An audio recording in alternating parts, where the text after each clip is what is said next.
નમસ્કાર દર્શક મિત્રો, TV13 માં આપનું સ્વાગત છે। હું છું ભદ્રેશ, આપ જોઈ રહ્યા છો ચર્ચા છડે ચોક। આજે ખાસ વાત કરી રહ્યા છે કે લોકો દ્વારા, લોકો માટે, લોકો થકી બનતી સિસ્ટમ એને આપણે સરકાર કહીએ છીએ, એટલે કે લોકશાહી કહીએ છીએ।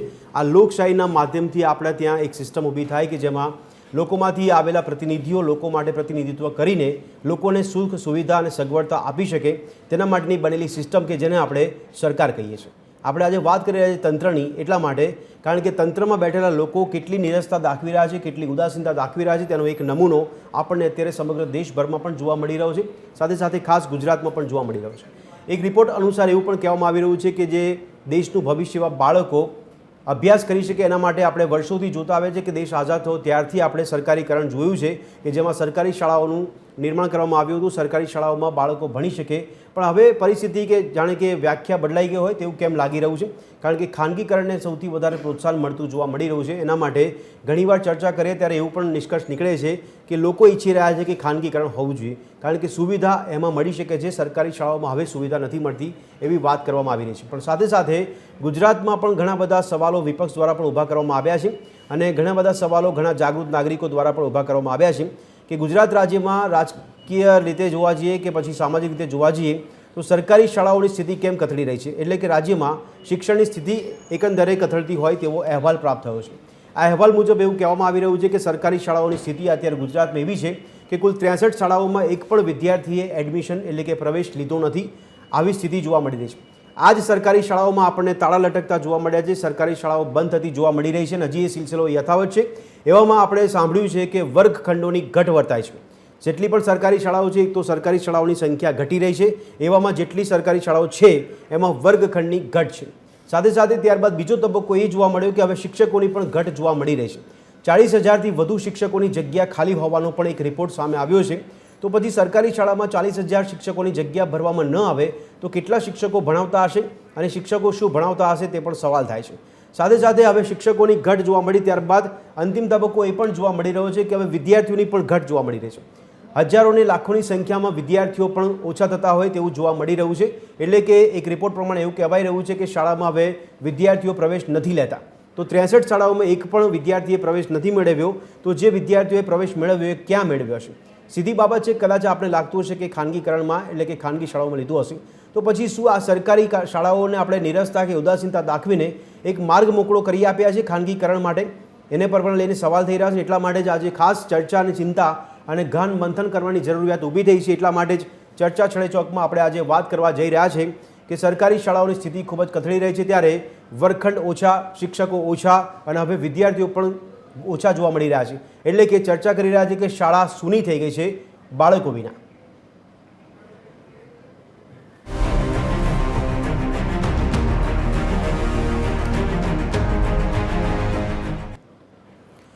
તો દર્શક મિત્રો, ચર્ચાની શરૂઆત કરતાં પહેલાં જે આજે રિપોર્ટ જોવા મળી રહ્યો છે તેના રિપોર્ટના આધારે અમુક પોઈન્ટ્સ છે, અમુક મુદ્દા છે તે આપની સમક્ષ ગ્રાફિક્સના માધ્યમથી મૂકવા જઈ રહ્યા છે।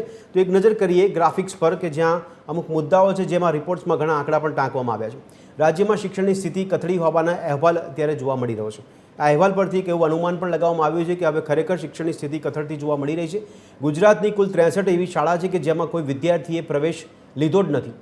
એનો મતલબ એ થાય છે કે શાળામાં હવે વિદ્યાર્થીઓ અને બાળકોની સંખ્યા પણ ઘટતી જોવા મળે છે।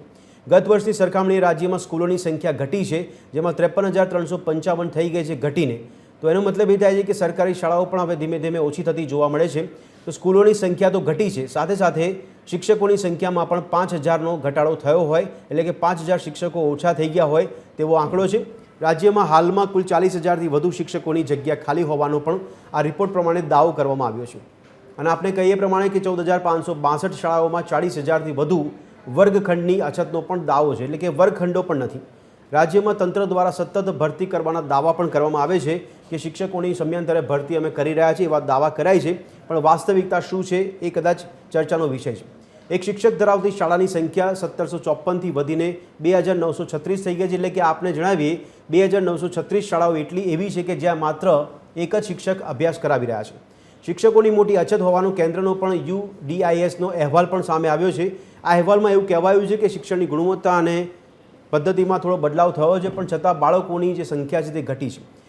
આ અહેવાલ મુજબ સ્કૂલોમાં બાળકોના પ્રવેશની સંખ્યામાં અધધ ઘટાડો પણ થતો જોવા મળી રહ્યો છે। તો દર્શક મિત્રો, સવાલ એ થઈ રહ્યા છે કે આ જે ગ્રાફિક્સ માધ્યમથી અમુક મુદ્દા મૂક્યા છે, જેમાં કેન્દ્રનો આ એક અહેવાલ છે તે પણ વાસ્તવિકતા છતી કરી રહ્યો છે. હવે એક નજર કરીએ સવાલ છડે ચોક પર. સવાલ નંબર 1, ગ્રામીણ વિસ્તારોમાં શિક્ષકોની ભરતી અને સુવિધાનો અભાવ કેમ જોવા મળી રહ્યો છે? આ ગુજરાતની આપણે વાત કરી રહ્યા છીએ. સવાલ નંબર 2, તંત્ર દ્વારા શિક્ષકોની ભરતી કરવામાં કેમ નિરસતા જોવા મળી રહી છે? દાવા તો કરાય છે કે નિયમિત ભરતી કરી રહ્યા છે. રાજ્યની શાળાઓમાં વર્ગખંડોની અછત કેમ ઊભી થઈ ગઈ છે? સવાલ નંબર 3 છે. સવાલ નંબર 4 અમે પૂછી રહ્યા છીએ કે શાળાઓમાં શિક્ષકોની અને હવે વિદ્યાર્થીઓની ઘટ કેમ સર્જાઈ છે? શિક્ષકો પણ ઓછા જોવા મળતા હોય અને હવે વિદ્યાર્થીઓ પણ કેમ ઓછા જોવા મળી રહ્યા છે? તંત્ર દ્વારા શિક્ષણ પદ્ધતિ અને વ્યવસ્થા સુધારણાના દાવા જે કરવામાં આવે છે એ શું ખરેખર પોકળ સાબિત થઈ રહ્યા છે? તંત્ર દ્વારા કરાતા શાળા પ્રવેશોત્સવનું આખરે આપણને પરિણામ શું મળે છે? કારણ કે શાળા પ્રવેશોત્સવ માટે મસ્ત મોટા તાયફા થાય છે, છતાં પરિણામ કેમ નહીં? શિક્ષણ પાછળ ફાળવવામાં આવતા ભંડોળને છતાં પણ આપણને નિષ્ફળતા કેમ જોવા મળી રહી છે? કેમ આટલી બધી નિરસતા અને ઉદાસીનતા જોવા મળી રહી છે? રાજ્યનું શિક્ષણ વિભાગ શું શિક્ષણની આ સ્થિતિથી ખરેખર અજાણ છે? આવો પણ એક સવાલ અમે કરી રહ્યા છીએ સવાલ છડે ચોકમાં. અને સવાલ નંબર 9 છે કે કેન્દ્રનો જે અહેવાલ છે આ અહેવાલથી તંત્રના દાવા સામે પણ ખરેખર સવાલ ઊભા થઈ રહ્યા છે. તો આવા સવાલો અને પેટા સવાલોની સાથે ચર્ચાની શરૂઆત કરીશું. આપણી સાથે બુદ્ધિજીવીઓ, મહાનુભાવ અને શિક્ષણવિદ તરીકે પણ આપણે મહાનુભાવોને આમંત્રિત કર્યા છે. ત્યારે આ ચર્ચાની શરૂઆત કરવા જઈ રહ્યા છે. મારી સાથે ચર્ચામાં સ્ટુડિયોમાં અત્યારે હાલમાં ઉપસ્થિત છે નરેશભાઈ શાહ કે જેઓ પ્રમુખ છે વાલી મંડળ તરફથી જોડાયા છે, યોગેશ ચુડગર જોડાયા છે કે જેઓ રાજકીય વિશ્લેષક છે, વર્ચ્યુઅલી જોડાયા છે, અને ચિંતન પટેલ પણ અમારી સાથે શિક્ષક તરીકે વર્ચ્યુઅલી જોડાયા છે. સાથે સાથે પારસ ગાંધી જોડાયા છે કે જેઓ ઓનર છે સી ટેગના. પારસજી, આપનું પણ સ્વાગત છે. અચ્છા યોગેશભાઈ, ચિંતનભાઈ, આપને અવાજ આવી રહ્યો છે મારો? યોગેશભાઈ, અવાજ આવે છે? હાજી હાજી. અચ્છા યોગેશભાઈ, જે રિપોર્ટ અને અહેવાલ હમણાં ગ્રાફિક્સના માધ્યમથી સમજાવવાનો પ્રયાસ કર્યો, આપને શું લાગે છે કે કઈ દિશામાં આપણે શિક્ષણ વિભાગ તરફથી આગળ વધી રહ્યા છે અને કઈ દિશામાં પ્રયાસો કરવામાં આવી રહ્યા છે કે શિક્ષણની ગુણવત્તા સુધરી શકે, શિક્ષણની વ્યવસ્થા અને પદ્ધતિ સુધરી શકે?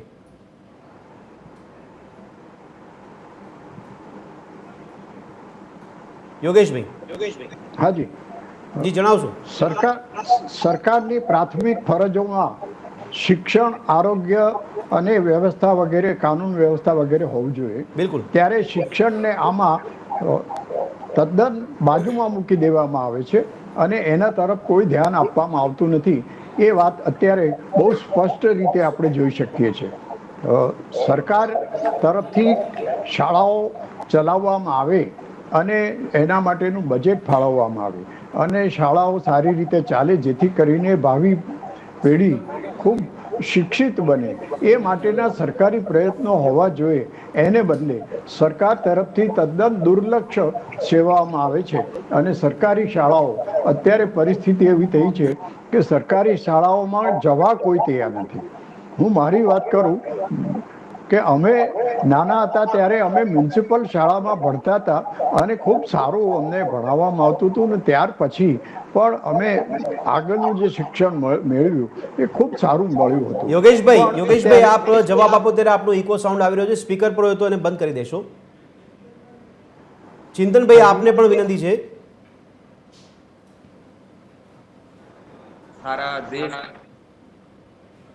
ઓકે ચિંતનભાઈ, અવાજ આવે છે ને?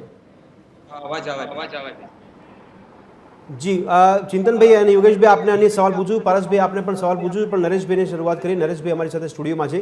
નરેશભાઈ, વાલી મંડળ તરીકે, પ્રમુખ તરીકે આપ કામગીરી કરી રહ્યા છો. જ્યારે શાળાઓની સ્થિતિ આપની સમક્ષ ખૂબ જ જોવા મળતી હોય છે કે કેવી સ્થિતિ ઊભી થતી હોય છે, આ રિપોર્ટ પ્રમાણે આપને કેટલી ગંભીર ચિંતા થાય છે કે આપણે વિદ્યાર્થીઓનો પ્રવેશ 63 જેટલી શાળાઓમાં જોવા ન મળતી હોય ને એવામાં મોટી ભાગની જે શાળા છે તેમાં એક જ શિક્ષક જોવા મળી રહ્યું છે, તો કઈ દિશામાં આપણે આગળ વધી રહ્યા છે? ચોક્કસ TV30 આજે જે રીતે શિક્ષણનો વિષય જે ઉઠાયો છે, ખરેખર શિક્ષણનો વિષય દર 15 દિવસે એક વખત ટીવીના માધ્યમથી ઉઠતો હોય છે. બિલકુલ. શા માટે ગુજરાત અત્યારે શિક્ષણના 16મા ક્રમે છે? યસ. સરકાર શા માટે આની અંદર ગંભીર રીતે પ્રયાસ કેમ કરી નથી કે ગંભીર રીતે આનો પ્રશ્ન કેમ ઉઠાવતી નથી? બિલકુલ. શિક્ષણ મંત્રી 2 રાખ્યા છે, મુખ્યમંત્રી હોય, અને જ્યારે શિક્ષણની પાછળ આપણા ટેક્સથી 44,000 કરોડ રૂપિયાનું બજેટ જ્યારે ગુજરાત પાછળ અને શિક્ષણ પાછળ, એ બી ફક્ત સરકારી સ્કૂલોમાં જો આપણે ફાળવવામાં આવ્યું હોય તો આ કરુણ કથની છે ગુજરાતના બાળકોની, એક ગરીબ બાળકોની, મધ્યમ બાળકોની, કે જ્યારે 63 સ્કૂલોમાં એક પણ બાળક પ્રવેશ ના લેતો હોય, બરાબર, તો એ સિસ્ટમ જે શિક્ષણની છે એ MA BEd થયેલા 1.5-2 લાખ અધિકારીઓના જે પગાર છે એટલે કે શિક્ષકોના જી એ DEO કે જેના 1.5-2 લાખ રૂપિયા પગાર છે, બરાબર છે. DEO ની ઓથાર નીચે હા. એક જ બિલ્ડિંગમાં 150-200 જ્યારે નાના નાના અધિકારીઓ કામ કરતા હોય જી તો આ બધાનું કામ અને જે DEO જવાબદારી છે તો એ શું કામ નહીં કરતા હોય, બરાબર છે. અથવા તો સરકારને શિક્ષણમાં શું નફો નહીં મળતો હોય. ઓકે. મને લાગે છે કે જે તંત્રમાં ને જે ધારો કે મહેસૂલમાં તો બહુ પૈસો મળતો હોય Yes, તો એમાં વધારે ધ્યાન આપતા હોય. બરાબર છે. તો એ રીતે મારી ગણતરી એમ છે કે શિક્ષણમાં જ કેમ ડિબેટ કરવામાં આવે છે. બિલકુલ બિલકુલ 16મા ક્રમે જ્યારે ગુજરાત છે તો આટલી ડિબેટ ગુજરાતમાં અનેક ટીવી એ કરી છે. જી. શા માટે શિક્ષણ મંત્રી અને મુખ્યમંત્રીએ એક ઉચ્ચ સ્તરની મિટિંગ હા, yes. આજ દિન સુધી તજજ્ઞો સાથે, વાલી મંડળો સાથે, શિક્ષકો સાથે, શાળા Yes. સંચાલકો સાથે જી. હું નથી રાખતો. જે 2007 થી હું વાલી મંડળ ચલાવું છું. બિલકુલ. એક પણ દિવસ વાલી મંડળના કોઈ પણ સભ્યને સરકારશ્રીએ બોલાયા હોય જી. અને જો મીટિંગ કરી હોય કે શિક્ષણને કેવી રીતે સુધારવું બરાબર. અથવા તેનો લાભ કેવી રીતે તજજ્ઞો સાથેનો લેવો. જી તાજેતરમાં જ આપણે જુઓ કે એક દાખલો અમદાવાદનો જ્યારે 7 ડે સ્કૂલનો આવ્યો. હા યસ સરકારને અમે કીધું કે ભાઈ આ સ્કૂલે 1 રૂપિયાના ભાડે કે 500 રૂપિયાના ટોકનના ભાડે 2001માં આટલી બધી જગ્યા તમે આપી, જી. તેમ છતાં પણ બાળકોને 1 લાખ રૂપિયા એડમિશન આપીને આ સ્કૂલે લૂંટ્યા છે. બરાબર છે. અને હજુ સુધી એનું કોઈ પરિણામ આવ્યું નથી. Yes, yes. સરકારના એક પણ માધ્યમથી ક્યાંય પણ ગંભીર આ પ્રશ્નને લીધો હોય. બિલકુલ. સામાન્ય DO એનો પ્રશ્ન ઉઠાયો પણ ગુજરાત સરકારના એક પણ શિક્ષણ મંત્રીએ હા, yes. આની જવાબદારી લીધી નથી. બિલકુલ બિલકુલ શિક્ષણમાં મારે એક જ વસ્તુ કહેવી છે જી. કે બધા જ જિલ્લાઓમાં ગુજરાતના મ્યુનિસિપલ કોર્પોરેશનમાં આપણી પાસે સારા બિલ્ડિંગો છે, ઓકે. સ્કૂલો છે. જી. શા માટે એ સ્કૂલ, હા સ્માર્ટ સ્કૂલ, મને એમ પ્રશ્ન પૂછે સરકાર કે સ્માર્ટ સ્કૂલ કેટલી બનાવી? અમદાવાદમાં સ્માર્ટ સ્કૂલ કેટલી? તો 7. ઓકે. બરોડામાં કેટલી? તો કે 3. બરાબર છે. તો તમે અમુક સ્માર્ટ સ્કૂલો બનાવીને કેમ બંધ થઈ ગયા? એક Yes, તમારે yes, ઇલેક્શન આવે એટલે બતાવવા માટે કે બરાબર. ભાઈ અમે સ્માર્ટ સ્કૂલો બનાવી છે. ઓકે, પણ નરેશભાઈ તો પછી આ સરકારીકરણમાં નિરસતા કેમ છે, તંત્રની ઉદાસીનતા કેમ છે? જો મારી વાત સાંભળો, આપણી પાસે સરકાર પાસે રૂપિયા છે, હા બિલકુલ તંત્ર છે, જી બરાબર છે, ફેસિલિટી છે, યસ પણ એની ઉણપ એક જ છે કે એનું મેનેજમેન્ટ. ઓકે.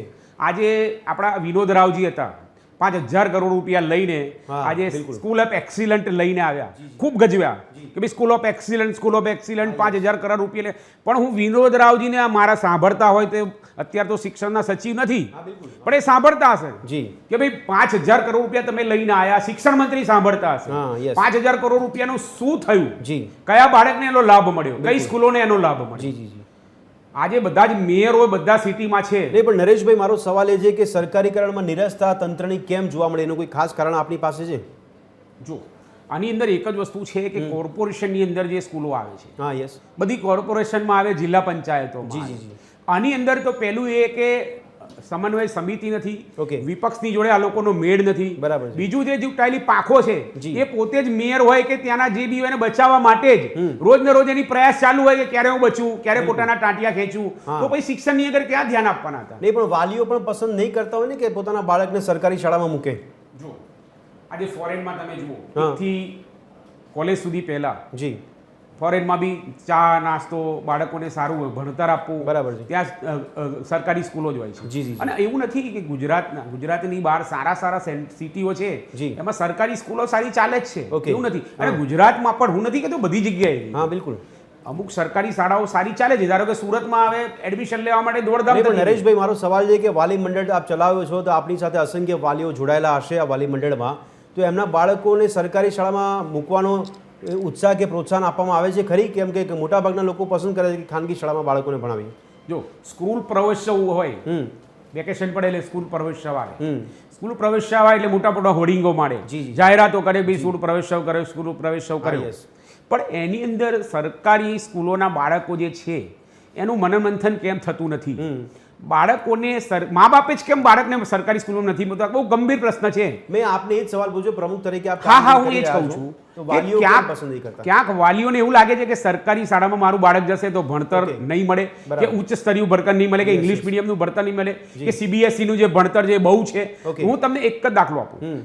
ગુજરાતના 50 ડોક્ટર પકડી લો, જી. 2000 સાલની પહેલાના. યસ યસ ગુજરાતના એન્જિનિયરો 50 પકડી લો, જી. ગુજરાતના ડોક્ટર, એન્જિનિયર, પોલિટિશિયન કે કોઈ પણ જાતના જે સારું ગ્રેજ્યુએશન ભણેલા હોય, વકીલાત છે, તો એ લોકો સરકારી જેમ આપણે દાદાએ કીધું એમ યોગેશભાઈએ, તો એ બધા સરકારી સ્કૂલોમાં ભણીને જ બધા આજે ગ્રેજ્યુએશન તરફ વળેલા છે. બરાબર છે. એટલે એવું નથી, પણ છેલ્લા 20-25 વર્ષથી ઓકે. સરકારી શાળાઓની જે હાલત થઈ, આજે મારી વાત સાંભળો, જી. સરકારી શાળામાં મફત પુસ્તક આજે આપવામાં આવે છે. બરાબર. એ પુસ્તકો બધી બારે બાર ટ્રકે ટ્રક બધી કિલોના ભાવે વેચાય છે. Yes, yes, yes. તો સરકારને ખ્યાલ નહીં હોય જી. કે મેનેજમેન્ટમાં આવું થાય છે. ઓકે. સ્માર્ટ બોર્ડ બારોબાર વેચી જાય છે. બરાબર છે. સરકારની સ્ટેશનરીઓ ડાયરેક્ટ બાર વેચી જાય Yes, yes, છે. yes. તો આનું ધ્યાન કેમ નહીં? તો એની જવાબદારી કોની? તો એ સરકારની. સરકાર એટલે કે હું મુખ્યમંત્રી, શિક્ષણ મંત્રી એની જવાબદાર નથી આપતો.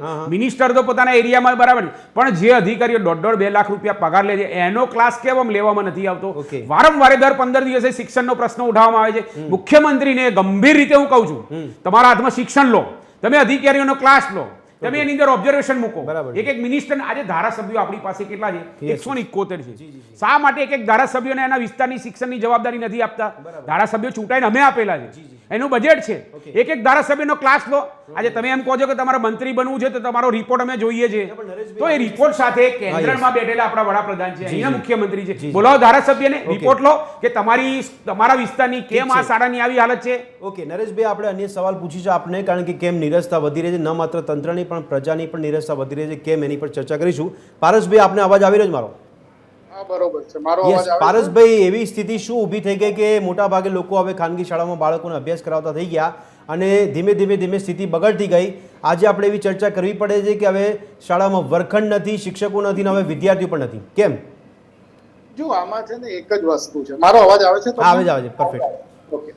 એક જ વસ્તુ છે સાહેબ, આજે કોઈના પણ ઘરમાં બાળક હોય ને, એ બાળક એ એમના માટે એક એસેટ છે, એક મૂડી છે કે ભાઈ એના માટે એ બને એટલું એમાં રોકાણ કરે, સારી જગ્યાએ ભણાવે, જેથી કરીને એમનું ઘર ને એ સારી રીતે સાચવે.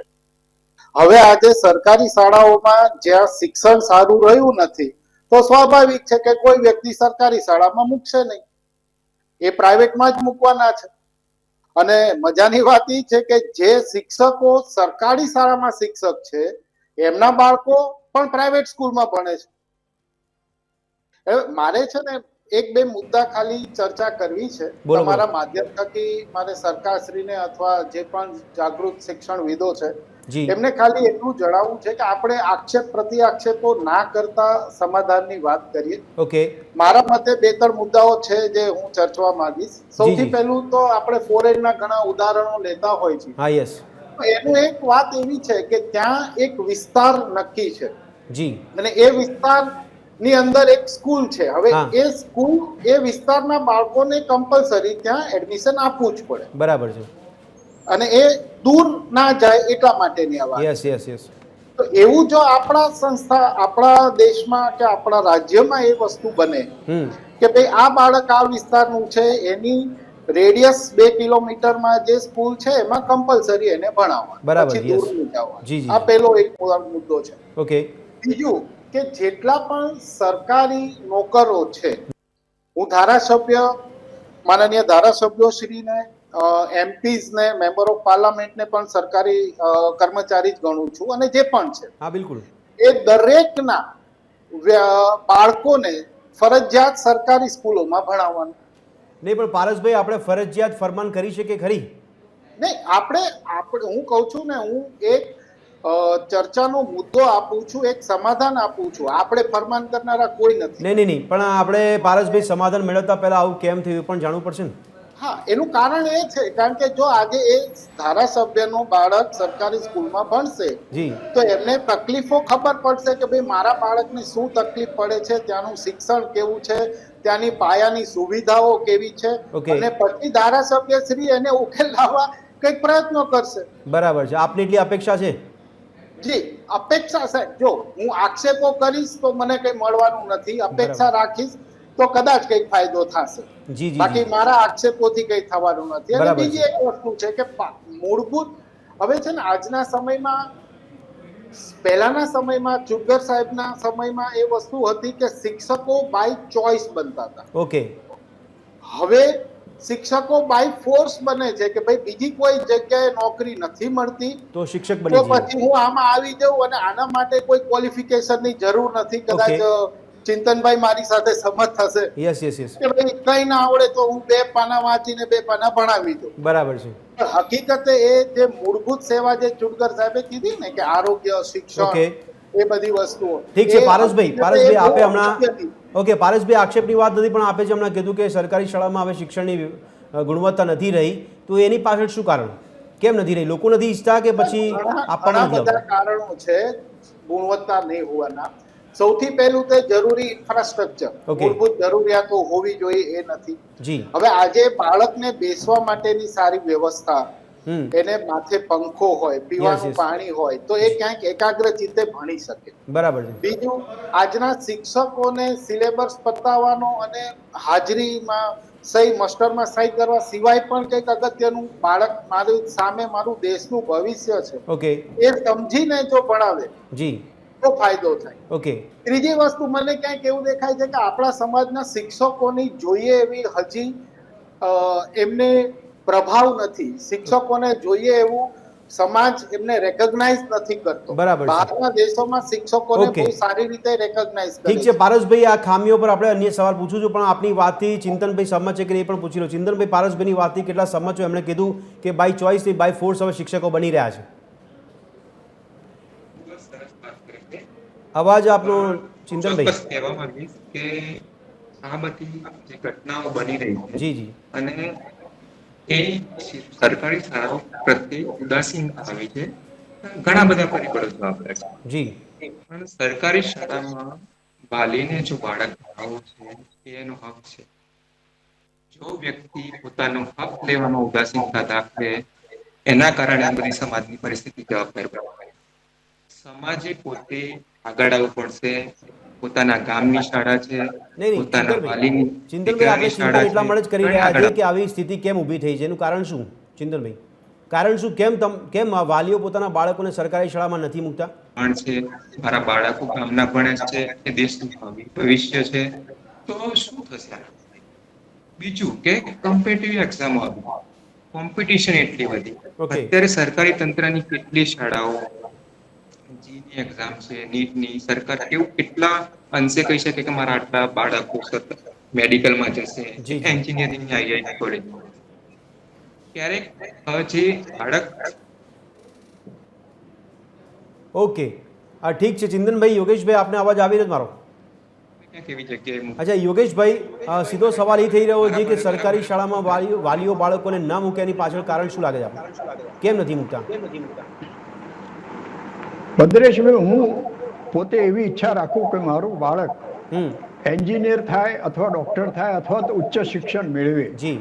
તો એના માટેનું શાળાનું શિક્ષણ બહુ જ જરૂરી છે અને ખૂબ મજબૂત હોવું જોઈએ. અને અત્યારે તો માત્ર પ્રવેશ મેળવવા માટે ટકા તમારી પાસે હોવા જોઈએ. હવે એ ટકા સરકારી શાળાના કોઈ બાળકો લાવતા હોય એવું મને કંઈ યાદ નથી. હવે બીજું, અત્યારે જે શાળાઓ સરકારી શાળાઓ છે એની પાસે પૂરતા શિક્ષકો નથી. અને તમે હમણાં જ ઉલ્લેખ કર્યો એ પ્રમાણે કેટલી બધી શાળાઓમાં એક જ શિક્ષક હોય અને ધોરણ 1 થી 7 હોય અને એક જ શિક્ષક એ કોને ભણાવે? હવે એવી સ્થિતિમાં હું મારા બાળકને એ શાળામાં કેવી રીતે મૂકી શકું? શહેરની વાત ગણો કે ગામની વાત કરો, તો પૂરતા શિક્ષકો નથી. અને જે શિક્ષકો હોય એ પૂરતા નોલેજ વાળા છે કે કેમ, એમને શિક્ષણ આપવાની એમની ક્ષમતા છે કે કેમ, એ પણ અગત્યનું છે. હવે મને મારો એક દાખલો યાદ આવે છે કે એક શિક્ષણ મંત્રી સાથે મારે નિકટતા હતી, એટલે હું નવસારી બાજુની એક શાળામાં એમની સાથે ગયો. ત્યારે એ મંત્રીએ એ ટીચરને પૂછ્યું કે ભાઈ તમે શું ભણેલા છો અને તમે કયો વિષય લો છો? ત્યારે એમણે કીધું કે મારે અંગ્રેજી વિષય લેવાનો છે. તો મંત્રીએ કીધું વેડનસડે નો સ્પેલિંગ બોર્ડ ઉપર લખો.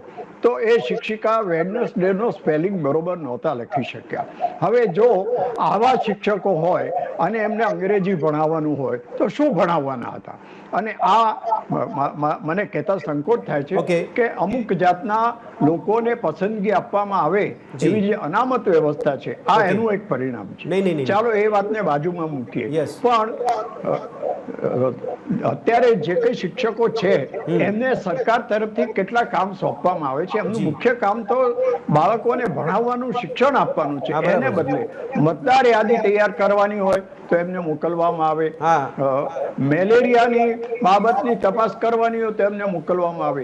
અને ભદ્રેશભાઈ, મને નવાઈ એ લાગે છે કે મારે ઘેર, હું અત્યારે બોપલમાં રહું છું, તો મારે ઘેર જે શિક્ષિકા આવ્યા હતા મતદાર યાદીની ચકાસણી માટે, એ અસલાલીમાં રહેતા હતા. તો અસલાલી વાળાને બોપલમાં મૂકવા એને બદલે અસલાલી વાળા શિક્ષકને અસલાલીનું જ કામ સોંપ્યું હતું. પછી એ બેન સાથે મેં વાત કરી ત્યારે એમણે કીધું કે અમે આ બધું કામ કરીએ એના માટેનું ભથ્થું અમને આપવામાં આવે, ત્યારે 3-4 મહિને અમે માગણી કરીએ ત્યારે પરાણે આપવામાં આવે છે.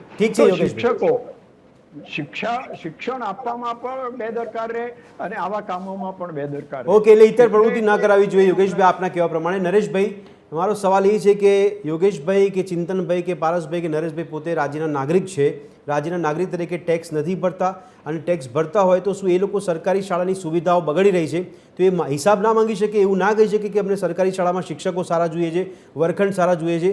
આવું આપણે સ્વીકારી કેમ લઈએ છીએ કે હવે શિક્ષણની વ્યવસ્થા સરકારીમાં બગડી રહી છે એટલે આપણી પાસે વિકલ્પ છે આપણે ખાનગીમાં મોકલવાનું? કેમ એવું? એનું કારણ શું? ટેક્સની વાત કરી જી, તો મ્યુનિસિપલ કોર્પોરેશનનું ટેક્સ તમે જોઈ લેજો. હા, બિલકુલ. એમાં શિક્ષણ કર લખેલું આવે. હા, યસ. તમે ઇન્કમ ટેક્સ ભરો એમાં બી શિક્ષણ કર આવેલો છે. આ શિક્ષણ કર 2005 કે 7થી મ્યુનિસિપલ કોર્પોરેશને ચાલુ કર્યું. આજ દિન સુધી મ્યુનિસિપલનો શિક્ષણ કર કોઈએ હિસાબ લીધો નથી કે ભાઈ નાગરિકો પહેલા તો અવેરનેસ, તમે ચલો સરકારની વાત જવા દો, પણ નાગરિકો જે વોટ આપે છે, મને એક જણ બતાવો કે કોઈ પણ નાગરિકે સરકારનો કાન પકડ્યો કે અમારા વિસ્તારની મ્યુનિસિપલ કોર્પોરેશનની હાલત શું છે? વોટ આપવા જાય છે ત્યારે વોટ આપી દે. આમાં નાગરિકોનો પણ વાંક છે. બિલકુલ. અમારા જેવા જે વાલી મંડળ ચલાવીને ઘાટા પાડીએ છીએ, કેટલું પાડીએ? આજે જેમ ભાઈએ કીધું કે ભાઈ ધારાસભ્યો, તો ધારાસભ્યોને હવે ટિકિટ આપો. હું તમને સલાહ આપું, કોર્પોરેટર હોય, ધારાસભ્યો હોય, જેનો બાળક સરકારી સ્કૂલોમાં ભણતો હોય એને તમે ટિકિટ આપો. એવું એક તમે તમારામાં કેમ નથી કે એમેન્ડમેન્ટમાં કેમ નથી મૂકતા? આ મૂકો. અમે તમને કહીએ છીએ જાગૃત નાગરિક તરીકે, એમએલએ નો છોકરો મ્યુનિસિપલ કોર્પોરેશનમાં ભણતો હોય, સરકારી સ્કૂલમાં ભણતો હોય, તો તમે ટિકિટ આપો ને, તો ફટાફટ કેવું કામ થાય. જુઓ, તમે રાજકીય રીતે એ સમીકરણોની વાત કરી રહ્યા છો કે જેમાં તમે એમને સલાહ આપી રહ્યા છો. મારો સવાલ એ છે કે વાલી મંડળમાં જોડાયેલા કેટલા વાલીઓ જે પોતાના બાળકોને સરકારી શાળામાં ભણાવવાનું પસંદ કરે છે? જો મારી વાત સાંભળો, સુરતમાં ધીરે ધીરે વાલીઓને લાગ્યું કે ભાઈ આ ફી વધારાના લીધે આજે 1.5-2 લાખ રૂપિયા જે રીતે પ્રાઇવેટમાં સરકારની કુણી નીતિના લીધે જ આજે 5-10 હજાર રૂપિયા મહિનાની ફી હતી, એ વધીને સરકારે એફઆરસી લાવી. એફઆરસીમાં બી કેટલાય બી લોચાઓ છે, ખોટા હિસાબો મૂકીને સરકારની જોડે એફઆરસીમાં પાસ કરાવી લેતા હોય. એટલે એવું નથી કે સરકારી સ્કૂલોમાં નથી મૂકવું. આજે આરટી, રાઈટ ટુ એજ્યુકેશન આવ્યું. 40 બાળકો એક વર્ગમાં હોય એટલે 25% પ્રમાણે 10 બાળકો એક વર્ગમાં હોય. તો પ્રાઇવેટ સ્કૂલો એ બાળકોને બી ખોટી રીતે હેરાન કરીને કાઢી મૂકતા હોય છે. તમારી પાસે આ નથી, તે નથી. આપની સાથે પણ રિપોર્ટ હશે આપણી પાસે કે સરકારી શાળામાં વર્ગખંડો ઘટી રહ્યા છે અથવા નથી, એવું લાગે છે? આપને ખબર છે? જો હા, પ્રવાસી શિક્ષકોની ભરતી કેટલા ટાઈમથી? જી, યસ, બરાબર છે. હા, એટલે હું માનું છું ત્યાં સુધી આપણી પાસે ઇન્ફ્રાસ્ટ્રક્ચર છે, સ્કૂલો બહુ સારી છે સરકારી, પણ હવે એની અંદર ભરતી આવતી નથી. અને ભાઈએ કીધું એમ ઇન્ફ્રાસ્ટ્રક્ચર.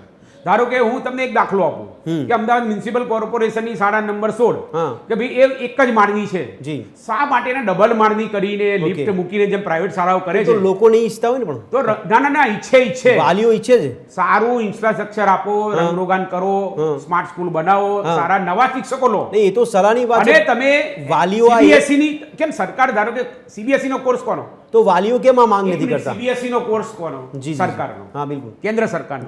તો એ સરકારી સ્કૂલમાં કેમ તમે હજુ એપ્લાય નથી કરતા? નહીં, પણ મારો સવાલ છે કે વાલીઓ અત્યારે સુવિધાની માંગ કેમ નથી કરતા? સીબીએસઈ ની છે ભાઈ, સીબીએસઈ વાલીઓને કે સીબીએસઈ ભણે તો મારું બાળક ફોરેન જાય અથવા તો મારું બાળક સારું ભણે. સરકારી વ્યવસ્થામાં માંગ ના કરો અને પછી તમે સેન્ટ્રલ ગવર્મેન્ટ કે સીબીએસઈ ની વાત કરો, આ કેટલું વ્યાજબી?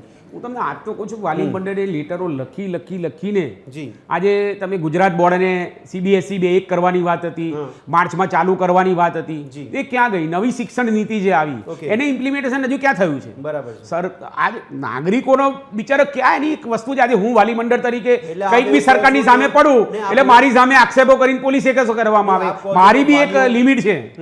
તો એ આજે સરકાર આપે તો કેમ ના લે? એટલે આપ માનો છો કે વાલીઓ ઈચ્છે છે કે સરકારી શાળામાં કે સુવિધા વધે? Why not? સારું શિક્ષણ આપો, તંત્ર સાંભળતું નથી. સારું તમે ઇન્ફ્રાસ્ટ્રક્ચર આપો, તો બાળકો કેમ ના જાય? એટલે આપના કહેવા પ્રમાણે તંત્ર સાંભળતું નથી, વાલીઓ ઈચ્છે છે, આપ એવું માનો? 100% તો પછી વાલી મંડળના પ્રમુખ- તંત્રને શિક્ષણની કોઈ પડી નથી. આજે તો એ વર્ષોથી તંત્રના- એ debate હું તંત્રના- તમને આ તો કહું છું કે ડિબેટો 15 દિવસે એક જ નહીં શિક્ષણની આવે છે. તો આ તંત્રના કાન મરોડવાનું કામ એ પ્રમુખ કેમ નથી કરતા? વાલી મંડળના પ્રમુખ કેમ નથી કરતા? જો અમારી મેં તમને આ તો કીધું, હું કાલે સવારે આંદોલન કરું, ચલો જી, જી. મ્યુનિસિપલ કોર્પોરેશનની સામે કાલ સવારે જ આંદોલન કરું. Yes. ભાઈ શિક્ષણ કરનું શું? જી. કે શિક્ષણના 44,000 કરોડ રૂપિયા જે ફળવાય હા, છે yes. એનો હિસાબ આપો, RTI બરાબર કરે. પણ તરત જ આપણી ઉપર FIR થાય, Okay. ખોટા કેસો થાય. આજે આંદોલનો દબાવી દેવામાં આવે છે, તમે જુઓ તો ખરા બરાબર છે. કઈ નહીં, રીતે બોલીએ અમે. પણ નરેશભાઈ એકલા જ છે વાલી મંડળમાંથી, વાલીઓ જોડાતા નથી નરેશભાઈ સાથે? અસંખ્ય વાલીઓ જોડાય છે, હા. પણ એ વાલીઓની ઉપર દબાણ કરવામાં આવે છે. Okay. ત્યાં પોલીસ ખાતા, આજે મારે વાલી મંડળમાં હું ચલાવતો મને ખ્યાલ નહીં હોય, બરાબર. પોલીસ ખાતાનું દબાણ આવે, ધારાસભ્યનું દબાણ આવે, અચ્છા. ક્યાંય ને ક્યાંય દબાણ કરીને તમે બેસી દેવામાં આવે છે. તોય Okay. અમે લડીએ છીએ. અચ્છા અચ્છા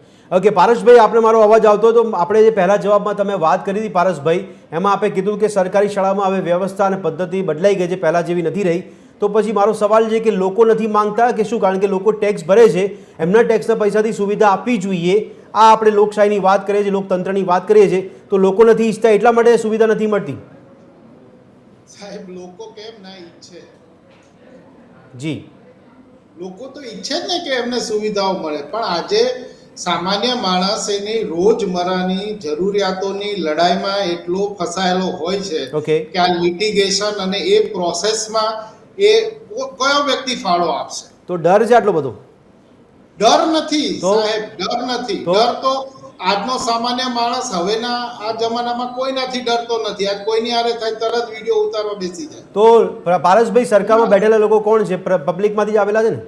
હા, પબ્લિકમાંથી જ આવેલા છે. હા. હકીકતે પબ્લિકને જાગૃત થવાની 100% જરૂર છે. જી, પણ આ બધી બળાપા છે ને, એક ઉભરો હોય છે ને પછી શાંત થઈ જાય છે. ઓકે. કોઈ એક દિશા સૂચક વ્યક્તિ હોય હમ. અને એના પ્રોપર ગાઈડન્સમાં જો ખરેખર આમાં પરિવર્તન લાવવાની જરૂર છે. જી, અત્યારની જે જનરેશન, અમે લોકો તો આ શિક્ષણના ક્ષેત્રમાં છીએ, અત્યારે જે જનરેશન અમારી પાસે આવે છે, યસ યસ 10મા 11માના છોકરાઓને એક સાદા સરવાળા બાદબાકીમાં જો તકલીફ પડતી હોય તો આ બાળક 10મા સુધી પહોંચ્યો કેમ? જી.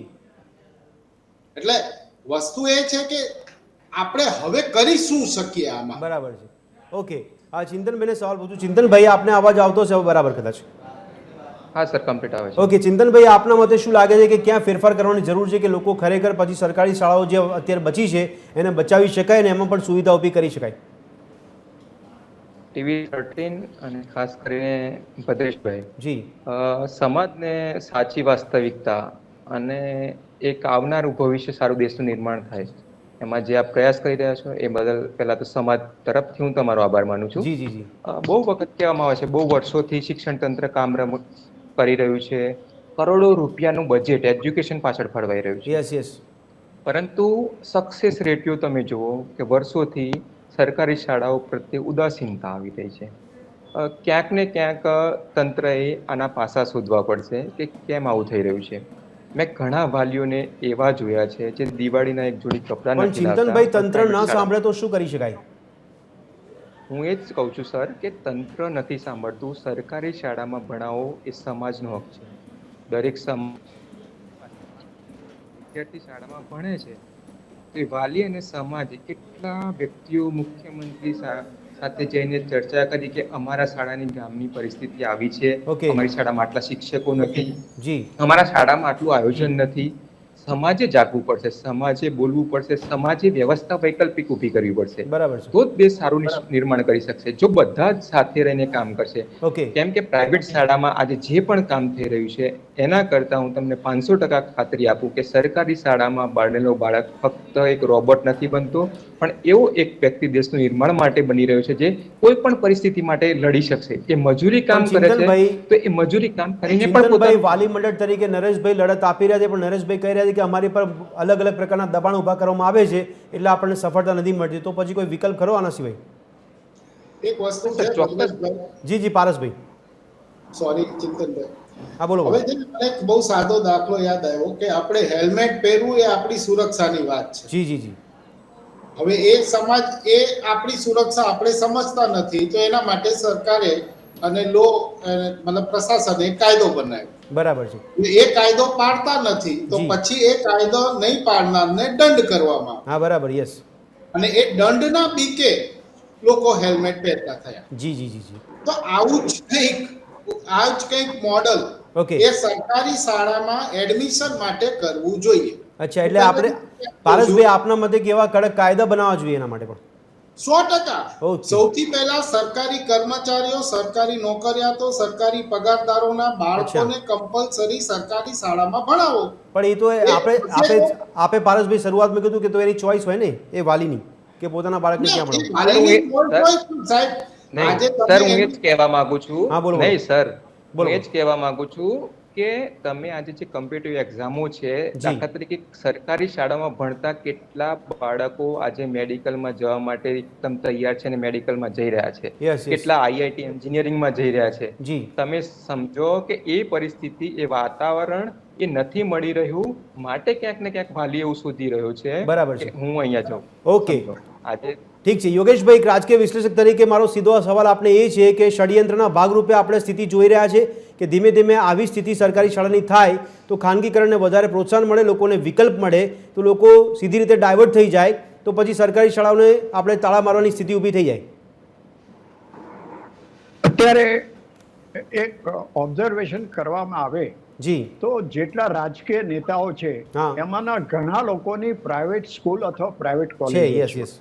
એટલે એ લોકોને રસ એવો છે કે આ સરકારી શાળાઓ સારી ના ચાલે બરાબર. તો અમારી જે વેપાર માલિકીની મળે. ખાનગી સંસ્થા ચાલે. Yes yes. બીજું પારસભાઈએ જે કીધું એમાં મારે થોડો ઉમેરો કરવો છે હા. કે સરકારે એક હવે નવો નિયમ કર્યો કે જે તે ખાનગી શાળામાં 25% બાળકો નીચલા કક્ષાના અમુકથી ઓછી આવકવાળા અમુક જાતના આવવા જોઈએ. એનો અર્થ એવો થયો કે સરકાર પોતે કબૂલ કરે છે કે અમારી સરકારી શાળામાં અમે સારું શિક્ષણ નથી આપતા, માટે તમે ખાનગી શાળામાં જાઓ. અરે ભાઈ, તમારે ખાનગી શાળામાં તમારા બાળકોને શા માટે મોકલવા છે? તમારી શાળામાં સારું શિક્ષણ આપો. પણ ક્યાંથી આપે? નથી પૂરતા ઓરડા. એક ક્લાસમાં, એક વર્ગમાં 35 છોકરાઓ બેઠા હોય, એમાંના 10 છોકરા બીજા ધોરણમાં હોય, 10 છોકરા ત્રીજા ધોરણમાં હોય, 10 છોકરા ચોથા ધોરણમાં હોય, અને પેલો શિક્ષક શું ભણાવે? આ પરિસ્થિતિ કેમ છે? તો શાળામાં પૂરતા વર્ગખંડો હોવા જોઈએ. અને અમદાવાદ શહેરની વાત બાજુમાં મૂકો, તમે નજીકના ગામડામાં જુઓ તો એ લોકો પાસે બેસવાના વર્ગ પણ નથી, અથવા તો મકાન એવું છે કે હમણાં પડી જશે, એટલે છોકરાઓને ઝાડ નીચે બેસાડવામાં આવે છે. તો આ પરિસ્થિતિ તો પહેલા દૂર કરો. અને સરકાર પાસે પૈસા છે, આના માટેનું બજેટ ફાળવાય છે. હવે એ પૈસા ક્યાં જાય છે એ સવાલ કરવાનો મને કોઈ અધિકાર નથી, પણ શંકા ચોક્કસ થાય છે કે આ પૈસા યોગ્ય રીતે વપરાતા નથી.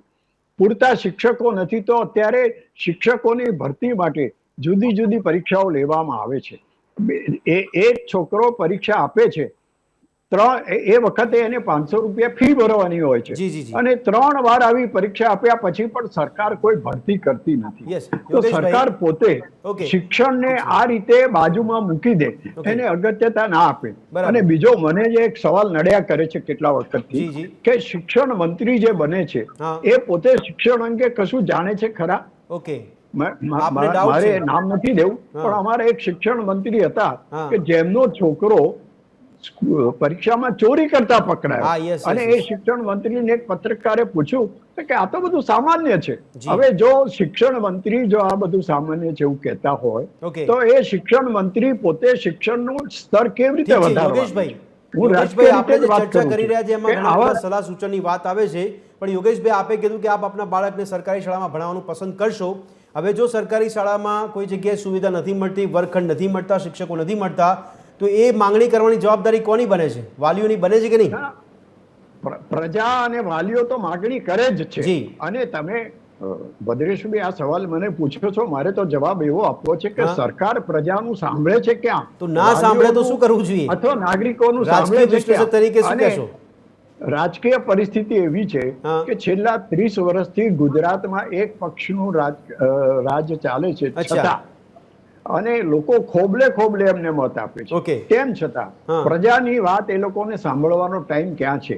અથવા સાંભળે તો એનો અમલ યોગેશભાઈ ક્યાં કરે છે? યોગેશભાઈ પણ આપણામાંથી બેઠેલા લોકો પ્રતિનિધિ બની ગયા છે. હવે એ લોકો જો પ્રજાનું કે વાલીઓનું ન સાંભળે તો પછી કરવું શું? ના, અત્યારે તો કરવું શું, લોકો એટલા મજબૂર પરિસ્થિતિમાં મુકાઈ ગયા છે કે ઓહો. મજબૂરીથી અચ્છા. મારી સ્થિતિ ના હોવા છતાં હમ. મારે તાણી તૂટીને વધારે પૈસા ખર્ચીને પ્રાઇવેટ સ્કૂલમાં મૂકવા પડે છે. અચ્છા. બીજી વાત મારે ધ્યાનમાં લાવવી છે, ઓકે. મારી સાથે ચિંતનભાઈ સંમત થશે કે સરકારી શાળામાં જે પગાર ધોરણ છે એ ખાનગી શાળામાં નથી હોતું. ઘણો ઓછો પગાર ખાનગી શાળામાં મળે છે. જી જી. અને હું જેટલી શાળાઓ સાથે સંકળાયેલો છું એમનું 10મા 12મા ધોરણનું પરિણામ 100% આવે છે. હમ. મને ગુજરાતમાંથી એક સરકારી શાળા બતાડો કે છેલ્લા 5 વર્ષમાં એ લોકોનું 100% પરિણામ આવ્યું. Yes yes. કેમ આમ? જી જી. અને આ એક હકીકત છે. ઓકે. તો મારે મારા બાળકનું ભવિષ્ય સુધારવા માટે ગમે જી. ત્યાંથી દેવું કરીને હા. અથવા તો દાગીના વેચીને પણ અચ્છા. પ્રાઇવેટ શાળામાં ભણાવવો પડે છે. અને નહીં પ્રાઇવેટ પણ શાળાના યોગેશભાઈ, શિક્ષકો યોગેશભાઈ તમે એટલા બધા પગાર મજબૂર છો કે દેવું કરી શકો છો તમે? યોગેશભાઈ એટલા બધા મજબૂર છો કે દેવું કરી શકો છો તમે? તમે કીધું આ પ્રમાણે કે ઘરેણા પણ મૂકીને બાળકને ભણાવવાનો પ્રયાસ કરશો તો એ જ પરિસ્થિતિની સામે તમે તંત્રને પૂછી ના શકો ભાઈ અમારા ટેક્સના પૈસા અમે આપ્યા છે, અમે ટેક્સ ભર્યો છે, તો અમને સરકારી શાળામાં સારા શિક્ષક આપો, વર્ગખંડ આપો. ભદ્રેશભાઈ, મારો તો અનુભવ એવો છે, હું 2014થી રાજકીય વિશ્લેષક તરીકે ટીવી ડિબેટમાં આવું છું અને આ સવાલો પૂછતો જાઉં છું. હમ. પણ આનો કોઈ સરકાર પર અથવા તો ચૂંટાયેલા પ્રતિનિધિઓ પર કોઈ અસર થતી નથી. અચ્છા. અને એ લોકો, આપણે ખરાબ શબ્દ વાપરવો નથી કે આ જાડી ચામડીના છે, પણ હા. એકવાર ચૂંટાઈ ગયા પછી પ્રજાનું કશું સાંભળવું નથી. અને બરાબર ફરી છે. જ્યારે ઇલેક્શન ઠીક આવશે છે, ત્યારે યોગેશભાઈ. લોકોના ઘેર ઘેર ફરીશું ઓકે. અને મોટી મોટી વાતો કરીશું. બરાબર છે. નરેશભાઈએ કીધું એ રીતે Yes. એફઆરસી ની રચના કરીશું. પણ એફઆરસી એ જે કઈ નિયમો કર્યા હા. એનું પાલન કેટલી શાળાઓ કરે છે એ બરાબર. જોવાની એફઆરસી ની ફરજ ખરી કે નહીં? ઓકે, જ્યારે ઠીક છે યોગેશભાઈ. પારસભાઈ, આપને અવાજ આવતો હતો, એક સવાલ છે કે શિક્ષક એ આંધી પણ લાવી શકે છે એવું આપણે સાંભળ્યું છે અને એ સમસ્યાનું સમાધાન પણ લાવી શકે છે. જો શિક્ષક આટલો મજબૂત હોય તો પછી આપણે આટલા મજબૂર કેમ થઈ ગયા છે કે શિક્ષક માટે આપણે ખામીઓ શોધી રહ્યા છે, વર્ગખંડ શોધી રહ્યા છે, વિદ્યાર્થીઓ શોધી રહ્યા છે? આવું કેમ? સાહેબ, ઘણા બધા કારણો છે એમાં. શિક્ષકની અંદર તાકાત ઘણી બધી છે, પણ એ શિક્ષક સાચો હોવો જોઈએ, અચ્છા. પહેલી વસ્તુ. બીજું કે સિસ્ટમની ઘણી બધી નબળાઈઓ છે હમ. કે કોઈ એક વ્યક્તિ કોઈ એક સિસ્ટમને બદલાવી નહીં શકે. બરાબર છે. અને જેમ ચુડગર સાહેબે કીધું કે ઘણી બધી રજૂઆતો થઈ પણ ચામડી થોડી જાડી થઈ ગઈ છે. જી. મને આ સમયે ભગતસિંહ યાદ આવે છે ઓહો. કે જ્યારે સરકાર સાંભળતી નહોતી હા. અને સરકાર બેરી હતી તો જી. એને સંભળાવવા માટે હા. એક બોમ્બનો ધમાકો કરવો પડ્યો. અચ્છા અચ્છા અચ્છા. કોઈને કંઈ જ નુકસાન નહોતું થયું. બરાબર છે. જો પરિસ્થિતિને અત્યારે નહીં સંભાળવામાં આવે હમ. તો ક્યાંક ને ક્યાંક એ એટલી હદે વણસશે કે પછી એનું અનડન જી. એને વળી પાછું પહેલા જેવું લાવવું બહુ અઘરું થઈ પડે. પણ પારસભાઈ, મેં યોગેશભાઈ રાજકીય વિશ્લેષક છે એટલે એમને પૂછવાનો પ્રયત્ન કર્યો. આપને પણ, આપ શિક્ષક તરીકે આપને પૂછું છું કે આપ શિક્ષણવિદ પણ છો, તો જો તંત્રમાં બેઠેલા લોકો ન સાંભળે, વાલીઓ કે પ્રજા માંગ કરી રહ્યા છે કે ભાઈ અમારે તો સરકારી જોઈએ છે, પણ છતાં જ તંત્ર ન સાંભળતું હોય, એમાંથી જ નક્કી કરેલા લોકો બેઠા છે સિસ્ટમમાં, ન સાંભળે તો પછી પ્રજા પાસે ઓપ્શન શું? સાહેબ, લોકતંત્રની સૌથી મોટી તાકાત છે મત. અચ્છા. એ જ્યારે ચૂંટણી ટાણે 5 વર્ષે જે તે વ્યક્તિ આવે છે, બિલકુલ. ત્યારે તમારી એ તાકાતથી આપણે આપણી તાકાતથી એવા પ્રતિનિધિને ચૂંટીએ કે જે આપણું સાંભળે. Okay okay okay. સાહેબે કીધું કે કોઈ એક પાર્ટી ઘણા વર્ષોથી રૂલિંગ પાર્ટી તરીકે છે, જી. તો ઘણીવાર આ લોકતંત્રમાં આ એની આડઅસર રહી છે. Yes yes yes. Taken for granted. જી. તો આપણી જે સૌથી મોટી તાકાત છે, આપણે લોક છીએ, હા. અને આપણા તંત્ર છે, તો આપણી જી. તાકાતનો આપણે ઉપયોગ કરવો પડશે. નહીં, પણ ઉપયોગ તો દર વખતે થાય છે પારસભાઈ, પણ તેમ છતાં આપણે એક જ શાસન જોઈએ છે. ના, કારણ કે આપણે કેવું છે કે જ્યારે મત દેવા જઈએ ત્યારે આ બધી તકલીફો યાદ નથી આવતી. ઓહ. તમારું કે મારું બાળક સરકારી સ્કૂલમાં ભણતું હોય. નહીં નહીં પારસભાઈ, એટલે જાગૃત નાગરિક તરીકે આપણે કામ નથી કરતા. પારસભાઈ, જાગૃત નાગરિક તરીકે આપણે કામ નથી કરતા એનો મતલબ? બહુ સાચી વાત છે. જાગૃત અચ્છા. નાગરિક તરીકે આપણે કામ નથી કરતા. આપણે ખાલી હકની વાતો કરીએ છીએ, આપણી ફરજોની વાતો આપણે કરવાનું ચૂકી જઈએ છીએ, અચ્છા. ફરજ બજાવવાનું ચૂકી જઈએ છીએ. બરાબર છે. અચ્છા નરેશભાઈ, તો આપણે આ ફરજ બજાવવાનું કેમ ચૂકી જઈએ? કારણ કે આપણે જ્યારે લોકશાહીના અવસરની વાત કરીએ ત્યારે મોટેથી આપણે પ્રચાર કરતા હોઈએ છીએ કે આપના મતની કિંમત શું છે, આપ સમજો સમજો સમજો, આવું વારંવાર કહેવામાં આવે છે. તેમ છતાં પણ આપણે કેમ નથી ફરજ બજાવતા, તો ચૂકી કેમ જઈએ છીએ? સિસ્ટમ જેમ કીધું એમ બે પતિ પત્ની કમાય હા, તો જ પોતાના બાળકને ભણાવી શકે. જી. કારમી મોંઘવારીમાં યસ, કોઈ પાસે ટાઈમ છે નહીં. બિલકુલ. બીજું, જ્યારે ઇલેક્શન આવે હમ. ત્યારે તમને એક ધર્મના નામે એક ઇમોશનલી તમને ઊભા કરે. ઓકે, જેમ યોગેશ કાકાએ કીધું કે ધ્યાન 30 ડાયવર્ટ વર્ષથી કરવું. એક સરકાર છે, ધ્યાન ડાયવર્ટ એટલે કરવું. ઇમોશનલી સરકાર તમને વાદો આપે. આજે બિહારમાં ઇલેક્શન છે, હા. ત્યાંના મુખ્યમંત્રીએ જબરજસ્ત લેડીઝો માટેની જાહેરાત કરી, પણ તમે 5 વર્ષ હતો કેમ ના કરી? બરાબર છે. ઇલેક્શન આવતા જ કેમ તમે જાહેરાત ઓકે, નથી કરો? હા, યસ યસ યસ. બીજું, ભદ્રેશભાઈ, મારે એક સારું કહેવું છે જી કે સરકારી આપણે વાત કરીએ, સરકારી સ્કૂલો ચલાવી હોય ને મનસા, હા. તો છે જ. જી, આપણે કેન્દ્રીય વિદ્યાલય જોઈ લો. હા બિલકુલ, યસ. હવે એની અંદર એડમિશન માટે એમપી ની પાછળ ધક્કા ખાવા પડે. જી જી જી. મારે કેટલાય ઘણા કે કેન્દ્રીય વિદ્યાલયમાં અપાવો, તો કેન્દ્રીય વિદ્યાલય કેમ સારું ચાલે છે? ઓકે. ત્યાં ઓફિસરોના છોકરાઓ ભણે છે, Yes, એ yes. ઓફિસરો સરકારને ચલાવે છે, બિલકુલ. માટે કેન્દ્રીય વિદ્યાલય એમને સરસ ચલાવવી જ પડે. Okay. સરસ મસ્ત ઇન્ફ્રાસ્ટ્રક્ચર આલવું પડે. Yes, yes. આઈઆઈટી જોઈ લો તમે. બરાબર છે. એટલે જે એવું નથી કે ભાઈ, પણ ગુજરાતની વાત, અચ્છા, જ્યાં શિક્ષણ એમને આપવું છે પણ ત્યાં તો એ નરેશભાઈ, આપવાના જ છે. હમણાં એ લોકોને પારસભાઈ- લાગે છે કે ભાઈ નહીં, વોટની જરૂર પારસભાઈ- છે, કે અધિકારીઓની જરૂર છે, કે અમને સરકારને લાભ Okay. થાય છે, ત્યાં સરકાર કરે જ છે. પણ નરેશભાઈ, હમણાં પારસભાઈ જે એક્ઝામ્પલ આપ્યું હતું હેલ્મેટની, એટલે કાયદાની એમણે ઇન્ડાયરેક્ટલી વાત કરી હતી, તો આપને લાગે છે કેન્દ્રીય વિદ્યાલયની જો આટલી ઉત્સુકતા હોય તો આપણી જે સરકારી શાળાઓ છે એમાં પણ કોઈ કાયદો બનવો જોઈએ એવું લાગે છે આપને? શિક્ષકો જે છે, હા, એમએ બીએડ થયેલા ને એક વખત શિક્ષક, આજે એટલે સરકારી પ્રવાસી શિક્ષકોની નોકરી કેમ કાયમી શિક્ષકો નથી લેતા? Yes, yes, yes. દર સરકારને એ છે કે ભાઈ કાયમ શિક્ષક થઈ જાય, હા. અને પછી એ શિક્ષકો સરકારને ગોળીને પી જાય, અને પછી પગારો મોટા લે, એને પેન્શન આપવું પડે. પણ એ સરકારી ડરમાં નોકરીઓ આજે તમે- તમે જુઓ ક્યાં થાય નહીં, છે. પણ એ ડરમાં તમે ભરતી ના કરો કેટલું વ્યાજબી? 100% હું કહું છું કે આ સરકાર અત્યારે કેમ, તમને મને એમ કહો કે આ સરકાર કેમ નથી લેતી? હમ. શિક્ષકો તો કેટલા એવા લાઈનમાં જે નહીં, તંત્ર શિક્ષકોને તો મારે દાવા- છે. તંત્ર દાવા શિક્ષકોને કરે છે. મારે છે. ગાંધીનગર શિક્ષકોને મારે છે. હા, હા, હા. ખ્યાલ છે તમને? કેટલાય શિક્ષકો ગાંધીનગર જાય છે અને શિક્ષકો ઉપર તો આ શિક્ષકો બદલાવ કેમ નથી લાવી શકતા? હજુ બી હું તમને કહું કે હા. સરકારે જો હંગામી ધોરણે તમે લો, હા. કેટલાય શિક્ષકો એવા જેને ભણાવવું છે. જી જી જી. અરે યાર, એક સામાન્ય દાખલો આપું તમે. આખા ગુજરાત માધ્યમિક પાઠ્યપુસ્તક મંડળમાં હા, યસ. 20 વર્ષમાં પહેલી વખત તમે આખાથી પુસ્તક ઉઠાઈને જોઈ લો. હા, બિલકુલ. એકદમ ખરાબમાં ખરાબ પુસ્તક, સરકારી પુસ્તક આ વખતે આપી છે. એનું ટાઇટલ અને અંદરનો કાગળ. મેં એટલો બધો પ્રશ્ન ઉઠાવ્યો ગુજરાતમાં, એટલો બધો પ્રશ્ન, શું થયું? કોઈ સરકારે કે ક્યાંય પણ ગંભીર પગલાં કોઈએ લીધા નહીં. Yes, yes. એટલી ખરાબ પુસ્તક તમે કાલે સવારે જોઈ લેજો. બરાબર છે. તો સરકારની જ મંશા નથી. ચલો નાગરિકે તો તમને, હું ચલો મેં વોટ આપ્યો ભારતીય જનતા પાર્ટી, Okay. 30 વર્ષથી આપ્યો. બિલકુલ, યસ. હવે આપ્યો કે ભાઈ ચલો સરકાર સારું કામ કરશે, બીજા કરશે, પણ એની જવાબદારી પછી કોની?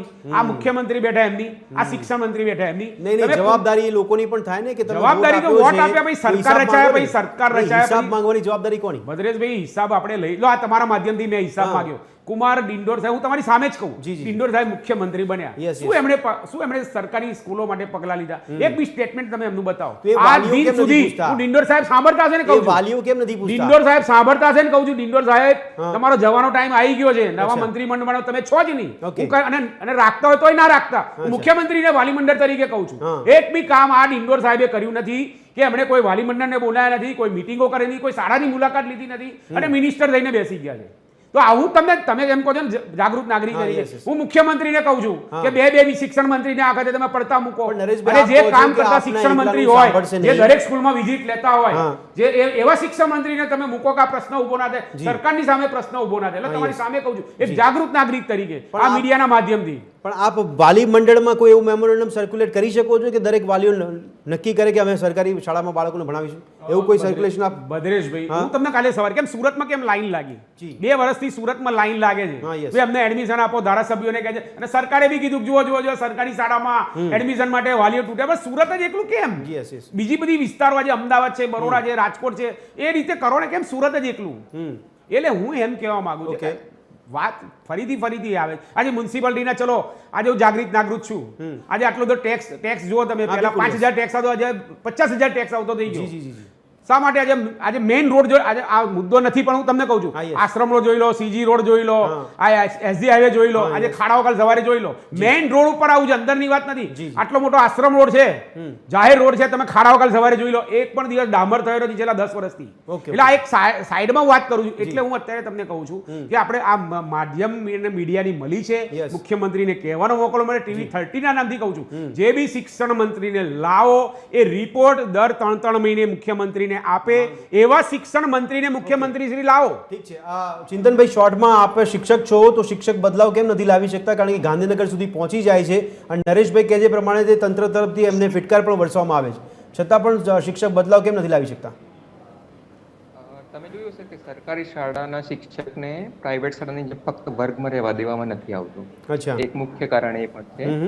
અને સાથે સાથે એને એટલા બધા કામો સાથે જોતરાયેલો હોય છે કે એને પૂરતો સમય બાળકો પાસે નથી, અને એક વધારે વર્ગો આજે બાળકો પાસે છે. એમના જે સરકારના આયોજનો છે, તાલીમોના કે બધા જે આયોજનો છે એ પૂરા સમયમાં થવા જોઈએ, એ થઈ નથી રહ્યા. પણ ચિંતનભાઈ, બધા શિક્ષણ ગણ ભેગા થઈને એવું કોઈ સર્ક્યુલેટ લાવવા માટેનું દબાણ ના કરી શકે તંત્ર પર કે ભાઈ તમે સરકારી શાળાના શિક્ષકોને બીજી ઇતર પ્રવૃત્તિ ના કરાવો?